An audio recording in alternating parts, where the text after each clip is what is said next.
So I am open, and anyone else that, even if you have a comment, just go ahead and share. So Dorian, we're right on time. I have an application question. Excuse me. Sure. Um, okay. Right now, I've started trying to do a timeline of one of my ancestors. Um, but I'm trying to figure out where to look for a particular document. She was hired out to support a minor, but the minor moved out of the area with his father, and I don't know if she moved with him or if she stayed with the person that was considered his guardian and in charge of, giving him the money that came from, that he had gotten as a result of hiring her out. Um, But are you talking about someone that was enslaved and was rented yes. out? Hmm. Okay.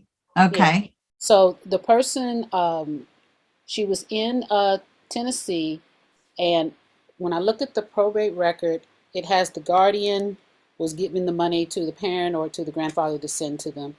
And I just recently found out that they actually left the area, but during that time, he was still in the guardian was still in Tennessee sending the money once a year, and I'm wondering, does that mean that she stayed there with him until the child was 21 and then she moved with him later, or did she go with him? And I don't know. I'm trying to figure out where to look for, because I'm trying to figure out who she was rented to try to fill in some of those gaps and try to figure out, what happened to her. What time frame are you talking about?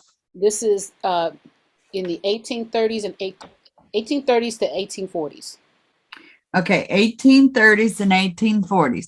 So this is going back through some of what I talked about. And I want to answer a couple other questions that I have on paper with me, that people that were here on the first session. So one of the things in the 1830s and 1840s, so as far as someone being enslaved, they're only counted as numbers on the census, right? Mm-hmm. So you don't have names unless you go in and find some property records, inventory records, and things like that. Now, regarding the rental, and I don't know what state you guys are looking at, but Virginia and like South Carolina, let me tell you what, that was big money. I gather it is big money anywhere. The rental market was just as much, and I'm going to say it this way, as an African American, or just as bad as the whole slave trading and selling and buying. The rental market was huge. And so one of the things is to find out if there's any, and again, I don't know what state you're looking at, but I know for Virginia, there is a book about the rental market and the renting of enslaved people. And of course, he's got documents and references in that book. And you got my contact. So, and the last name starts with a Z of the name of the book if it was in Virginia. But you can look at that and find out what other resources. What I have found so far is going to be, were there any contracts that were written? Was anything recorded at the local courthouse? Or is there anything in the personal estate papers? Because if the owner died during the rental time, say she was rented out, that estate's got to either receive money or get her back. You know what I'm saying? So typically when people were rented, they were rented for a specified time to do a certain thing. And so you want to find out where in that slaveholder's property or on the receiving end, right, where that's at. So you got to go research that, the European or the slaveholder, the white person, whoever it is, and find who you think they might have rented them to, what industry was going on. If it's a female, typically check the daughters of that slave owner and find out if she got sent to one of them And of course, as y'all know, you're talking about being rented, mortgage, gifted. Individuals were all three of those. So where are those kind of records, right? Where would a gift record be? When somebody got married, there's typically a gift, a wedding gift. And it might be in maybe that bride's father's will that I leave so and so to go with daughter so and so or son so and try to backtrack into the family. And one of the critical things I have right now is I have a slave owner that has a slave woman, calls her his house servant. He has 4 babies by her. And I want to know, where did she come from? How did he acquire her? And so, the first place I'm looking is his daddy. Because this guy never married, but he's got this woman and the 4 kids they got in the household. And so, but how did he get them? Get this woman? And so I'm looking through the slaves that his daddy had. And then you know what? Then I'm going to his mama and say, okay, her maiden name is Whitlock. Let me go see if the Whitlock's got a Caroline, and see if I can try to track and find her, because I have nothing to go on, kind of like what you're doing, but you know where they started from. And I'm at the end, I know where she's at, right? Instead of more at the beginning saying, I know she's owned by this person. So that might be a couple places to look. And anyone else that's researching that family, and see if there's any books written about them and they make note of the enslaved people. But every time I find somebody rented, it's been in a will or a public record, a probate, the stuff I do for UVA, it's in the UVA day book because they were hiring people for the work. And it's logged right there. This is how much money I'm paying for these 2 enslaved people, or they call them hands. I want 5 hands that they're doing this type thing. So hopefully that'll get you there. Okay. And you know how to, you got my contact, you can follow up. But very similar to what you said, we had a person that was looking for a paternal grandfather, and they found 2 records where it does have names and things of the siblings in it. But these people probably were enslaved, because the comment was, I don't have 1850 or 1860 records. And that's her brick wall. So what I'm going to say is 1850 and 1860 for African Americans, they're only going to show up if they're free in those census records.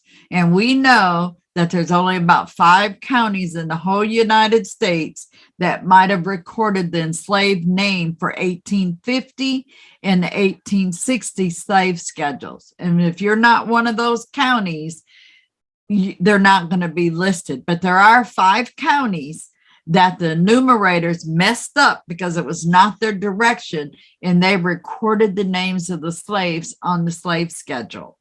So number 1, if you don't have records, I would go to the Freedmen Bureau records. And if you think about 1860, what happened right after 1860? You got war.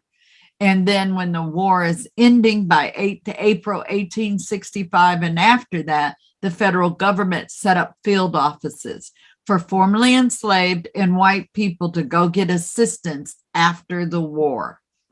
It's total chaos. So I would do research, and this is for Dory, for one of the people that contacted us.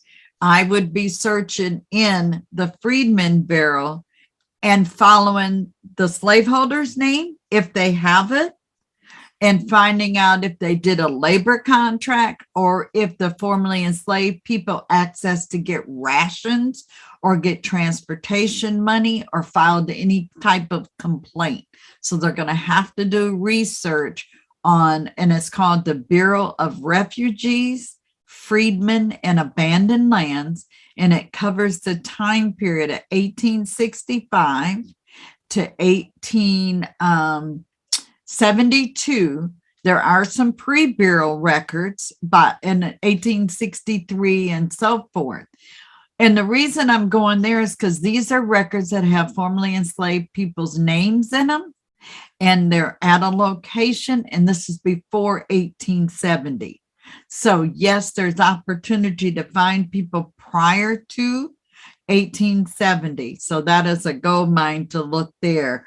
And again, research the white family. If your folks are had been enslaved, you have to research them and follow what they did to see where their property, which would be the enslaved individuals.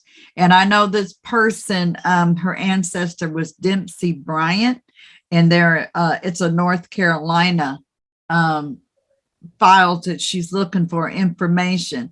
And the other thing is, if they're on Facebook, look for Let's Chat North Carolina. Okay.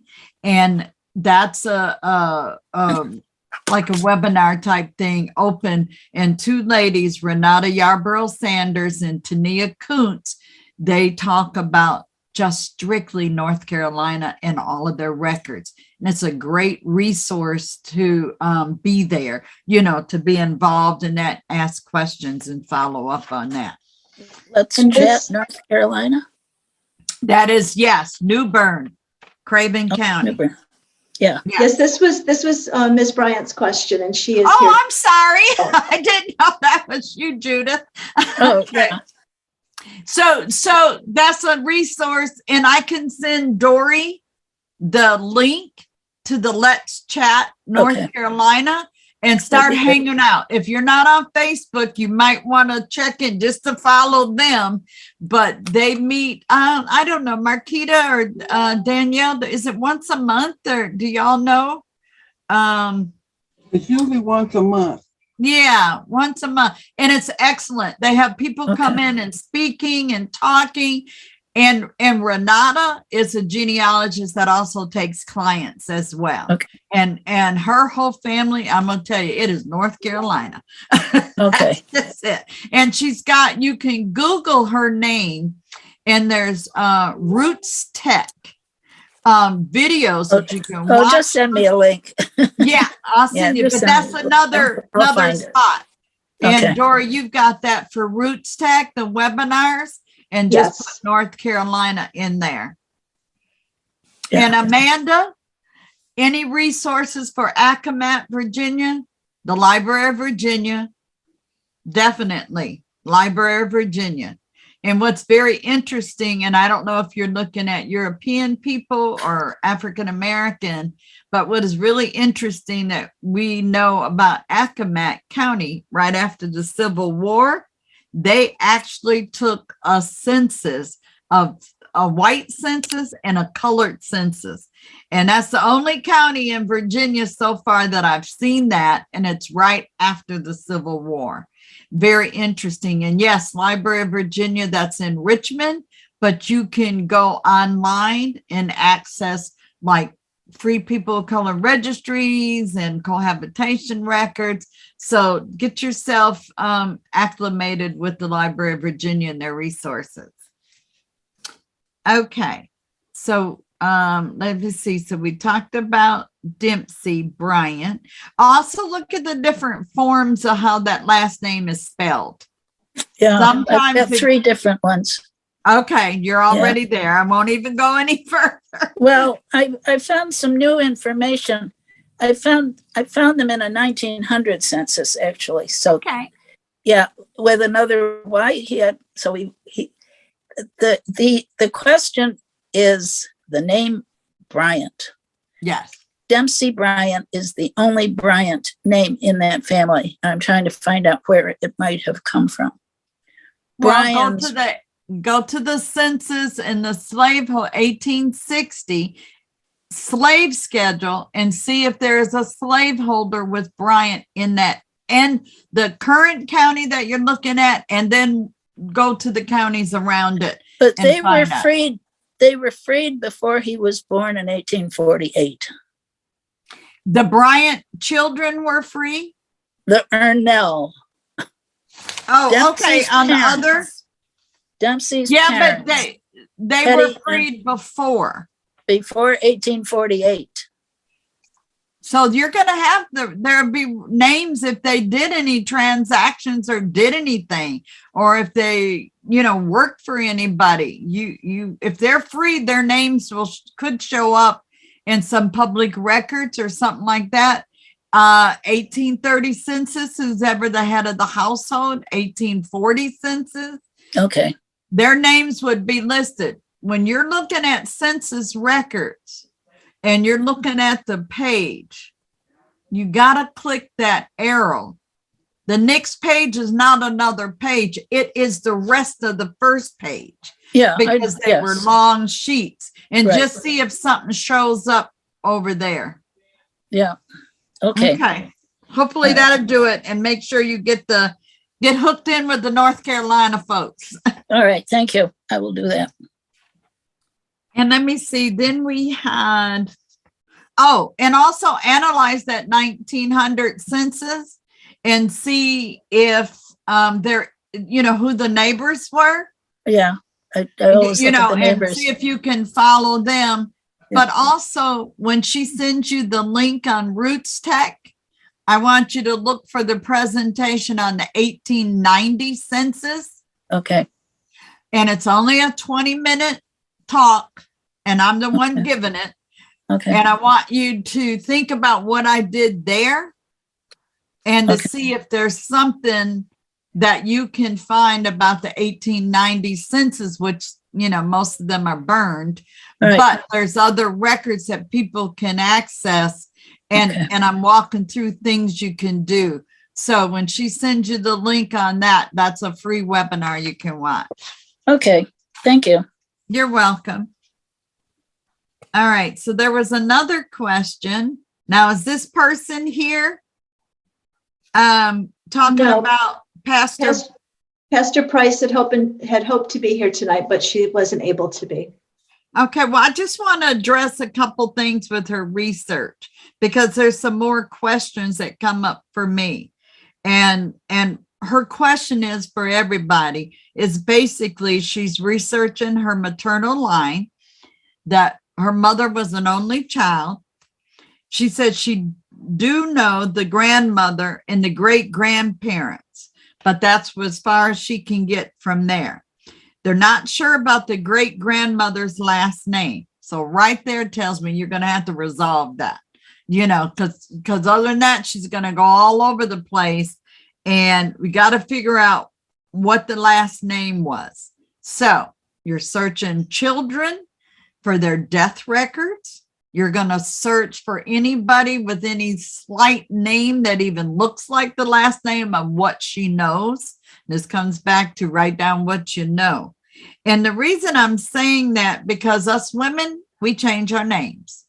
We changed our names because we got daddy's last name, and then we got hubby's last name. And then if there's slave era type folks on it's African American, also think about, we had that opportunity to identify as somebody else, say after the war. And if they're not African American, I would like to know if she knows the religion of this family, and if they're of European descent. Are they Scottish? Are they Latinos? Who are they? Because there's naming patterns in those cultures. Okay. And so like the first male baby born is going to be, say, the father's mother's last name, or the father's last name, or something like that. So find out if there's some naming patterns that she knows that came forward that might be in that history. And again, I don't know if they're oh wait, no, she said she took an African ancestry test. So still culturally, think about, okay, could the name that I have, could that also be a parent name or associated name with the family, and back up that way. So she's looking at Tennessee or Missouri, that she's perfect for a timeline to start logging everything in and where people are at. Definitely. So I hope, she follows up on watching this. And so, and again, when you get a brick wall, DNA will come in as a support tool. But if you get DNA connections, just know you need to have some genealogy to help support it, even though you know that's DNA doesn't lie, as they say. But people can take any surname they want, but that DNA is going to track a connection. And Renata is one of the ones, and other people use the term because surnames don't make babies. I could take my last name as Jefferson, say I'm related to Thomas Jefferson. And every time everybody hears my name, they're going to link me to Jefferson. So people had a choice, and I'm only saying this after the Civil War, or if they were free, what their name was. Okay. And she said she took an African American matrilineal test, which says her DNA came from Cameroon. I would take more than just African ancestry tests. I would take a family tree DNA, matrilineage test, and also do autosomal, and that's with Ancestry and 23andMe. Cast that wide. Don't just look at one. And plus, African ancestry measures a little differently on the autosomal stuff. They're only doing the female line. You're going to need both to catch it, and stuff. And congratulations on the tribe that you've got the name of. But again, do more than just that one test. Okay. Anything else, Dory? I want to share some information that I found. This is Judith Bryant. Okay. I found a marriage record. And what was interesting, the legend on the schedule says, record of the certificates issued to colored persons, one or both of whom had been slaves, who came before me and acknowledged that they had lived together as husband and wife.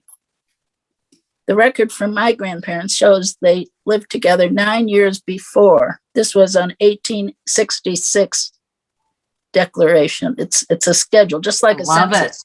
Yeah. Well, but what was so interesting in looking for a surname, I'm looking now at Brian, Bryant, B-R-Y-A-N. Mm-hmm. There were so many former slaves on that schedule who had the name of Brian that I'm wondering if my great grandmother's, she was only known as Hetty, that maybe the family that she had my grandfather before while she was enslaved, and maybe she had the surname of Brian or Bryant. Brian, I spent a whole day in the archives in Raleigh, and they gave me box after box after box of Brian records, and they're all slave owners. Yes. But because it wasn't Bryant, I got all done at 5 o'clock, and the guy said, "Wait a minute, you're not done," and he gave me the cartons for Bryant. But what I noticed in much of the handwriting of Brian, mm-hmm. if you put a Philip on the end of the N, it looks like a T. And I have brand, and it goes from BRAND to BRANT. Yeah. And I have to look for both, just like you're experiencing with Bryant. And they show up as Bryant as well. So that's the 3 ways I search them. But this marriage record was so interesting because there were so many Bryans mm-hmm. in